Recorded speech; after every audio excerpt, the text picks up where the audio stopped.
a kú dédé àsìkò yìí. Mo kẹ́yìn olólùfẹ́ mi nílé ní lóko ní ẹ̀yìn odi níbikíbi tí ọwọ́jà atẹ́gùn ètè bá fẹ́ dé. Tó ẹgbẹ́ yẹn ṣẹ̀ wò mí ní ìgbà àkọ́kọ́ ni. Orúkọ mi ni Dr. Agba'Lagba, ọmọ Arámidé. Ojú tẹ́ fi ń wò mí ojú náà ní fọ́. Etí tí ẹ fi ń gbọ́ mi tí náà nídìí. Ìbànújẹ́ ó kéré ó tóbi kò ní wọlé báyìí ní àti gbogbo ayé ò nílò fún wájú. Eléyìí tí mo mú wá fún wa lónìí, òun ni ẹni tó bá ń jẹun lójú oorun. Àbẹ́ni tó bá ń lálàá pé òun bá obìnrin tàbí ọkùnrin ṣeré ìfẹ́ lójú oorun. Nǹkan tó burú ni o. Kò ń jẹ́ kéèyàn lè lọ síwájú lẹ́nu iṣẹ́ tí ó bá ń ṣe. Yálà obìnrin ní ẹni, àbọ́kùnrin ní ẹni. Ìwọ tó jóbìnrin, ó wá lálàá pé ó ní ìbálòpọ̀, ọkùnrin ń bá ẹ lòpọ̀ lójú oorun. Nǹkan tí kò dáa ni o. Wọ́n jẹ́ kóbìnrin náà ni wá, àbọ́kùnrin ni wá, àwa ń bá obìnrin lòpọ̀ lójú àlá, àbá ń jẹun lójú oorun. Ẹlòmíì ń jẹ fried rice, ṣàwámà lójú oorun. Nǹkan burúkú ni o. Kódà ẹlòmíì ò tún jẹun lójú oorun, lójú ayé á tún bá oúnjẹ lẹ́nu ẹ̀. Iṣẹ́ àwọn àgbàlagbà ni. Tó bá wá rí tó ń jẹ lójú oorun, àwọn nǹkan táwọn bàbá wa ń ṣe tí wọ́n ń lò tó dẹ̀ rí bẹ́ẹ̀, òun náà ni eléyìí tí mo mú wá fún wa lónìí. Ẹ dákun má gbàgbé láti bá mi subscribe sórí ìkànnì yìí. Ẹ bá mi share program yìí. Ẹ bá mi like, kí ẹ comment. Kí ni nǹkan tí a máa lọ wá? Bá mi lọ wá ọ̀rọ̀ agogo àti ẹnu òpìyè pẹ̀lú ewé àpadà. Ọ̀rọ̀ agogo, ẹnu òpìyè, ewé àpadà àti ìwé adìyẹ abo. Ìwé adìyẹ abo.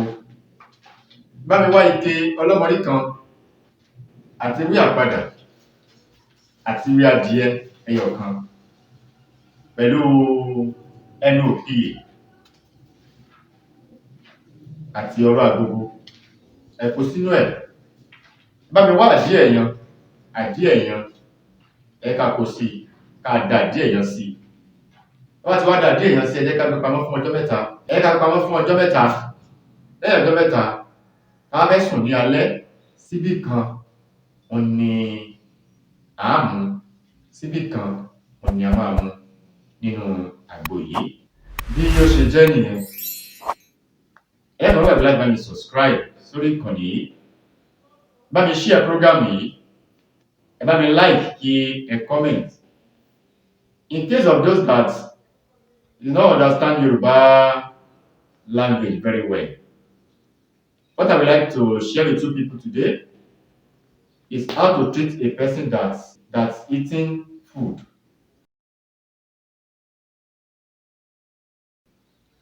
It's not good to eating food. It's not good. It won't let someone to progress. If you notice that you are eating food in your dream, this is what we do. Good morning, good afternoon, and good evening. Wherever you are watching this program, my name is Dr. Agba'Lagba, also known as Aramide.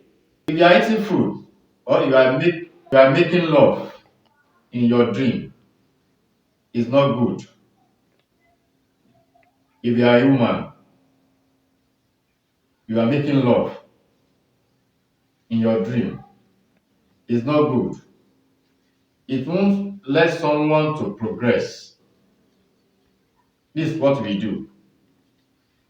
Go and look for ọ̀rọ̀ agogo and àpadà leaf. Ọ̀rọ̀ agogo, I will show you the ọ̀rọ̀ agogo and Agba'Lagba, and Nkan with N gizzard. N gizzard. Pack all these items inside one plastic rubber. Look for palm kernel oil, black palm kernel oil. Pour it to it, then cover it for 3 days or 4 days. After that, if you want to sleep at night, take 1 spoon before you sleep. Take 1 spoon. It's small, but it's mighty. If you are watching this program, please don't forget to share it.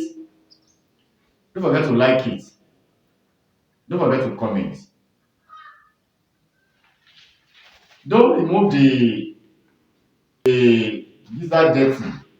Just put this gizzard inside this plastic rubber. Don't remove the dirty. That is it. If you want to call me, you can call me on this number. It's 0039336675. If you are interested in our products, we have all kind of app. Wherever you are, you will receive your items. Manpower app, weak erection, diabetics, syphilis, staphylococcus, ulcer, discharge after sex, menstrual pain, stomach pain. Wherever you are, you will receive your items. Thanks for watching. Please don't forget to subscribe. Bye.